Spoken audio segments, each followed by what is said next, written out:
Okay, Merry Christmas everybody. I'm going to do a little demonstration about how to clean a pair of skis from kick wax. So I've got a pair of classic skis here that have some blister binder on them that never got used. So I'm going to show you two different things. I'm going to show you just how to use solvent, and then I've got a pair of skis that's got some blister on it that we can use a torch to help clean off. So the first thing I'm going to do is I'm going to take my little dropper of solvent, and I'm going to put a little bit of solvent on each section of the ski, and then I am going to spread it out with my finger. Give it a second to work on the wax.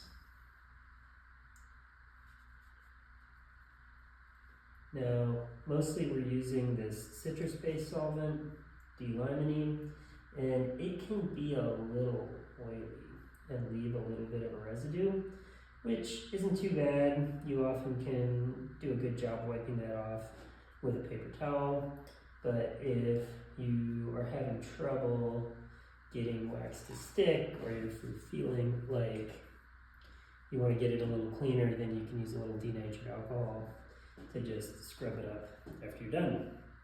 So I'm going to take my handy dandy 1.25 inch stiff flex putty knife, and I'm going to keep a pretty low angle and light pressure, and I'm just going to scrape the ski, kind of keep a paper towel handy to sop up the mixture of solvent and wax, and I'm going to go down each side.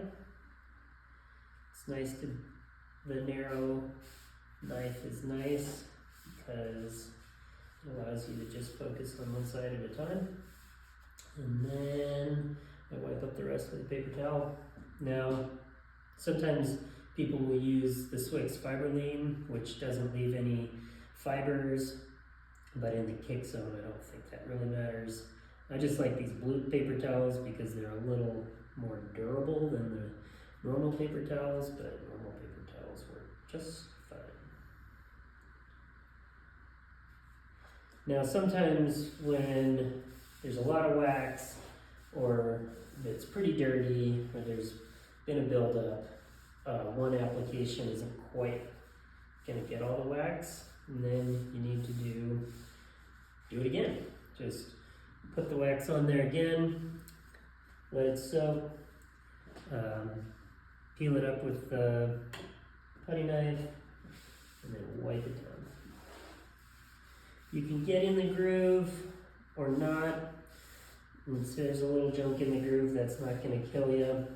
But when I say the ski is clean, that means it looks dry and there is no stickiness if you touch it. If there's any stickiness, just do it again.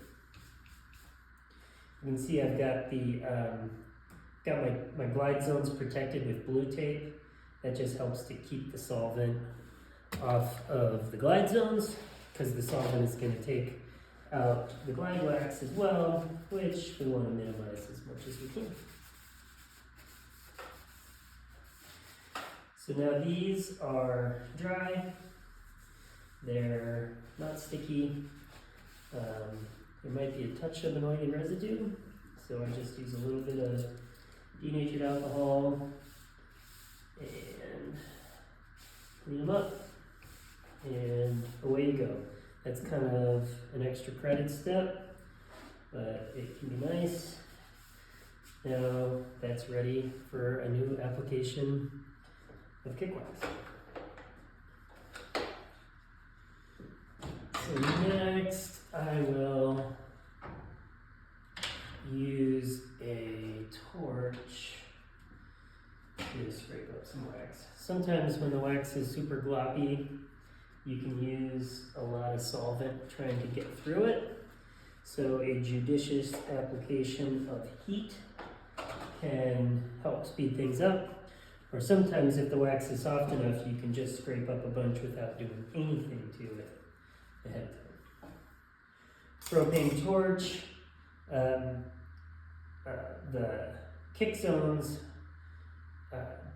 are much less susceptible to damage. Well, it doesn't matter if they're damaged as the glide zones. So you use the torch, heat up the glide zones until you can see the wax liquefy, and then scrape it up. Keep the torch moving. Don't let it sit in any one place. Just up and down. You can see some of the solvents are flashing out of it. And that makes it come up super duper easy.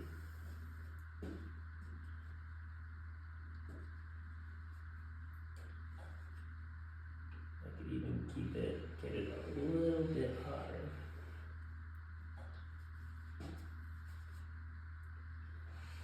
Now I know that when I put the wax remover solvent on here, I'm going to be able to do this in one go.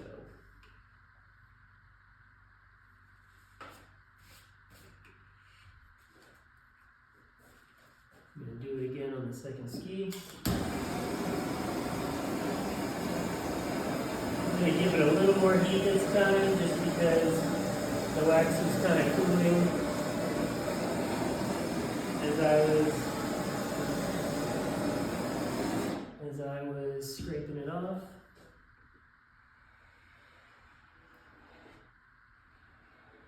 If your putty knife starts digging into the base, just use a little lower angle.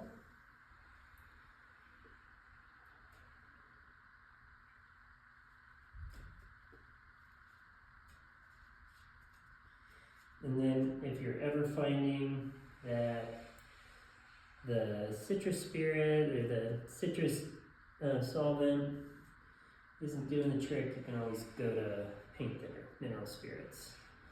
That will cut the wax handle.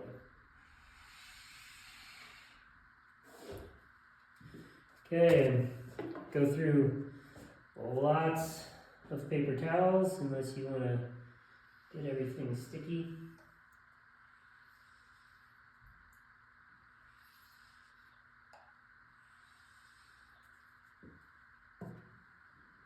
Spray it out again, and it's just like before.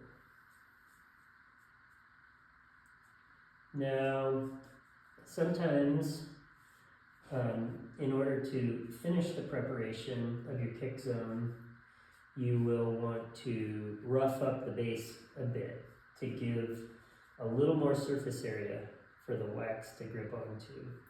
So you'll find if you bought a kick wax kit that there's a piece of 100 or 120 grit sandpaper in there.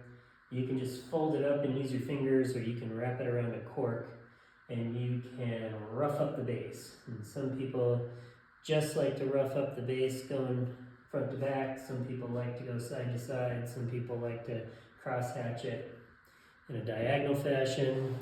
I think you can do whatever you want. The whole point being is that you're trying to create more surface area on the ski base for the wax to grip into.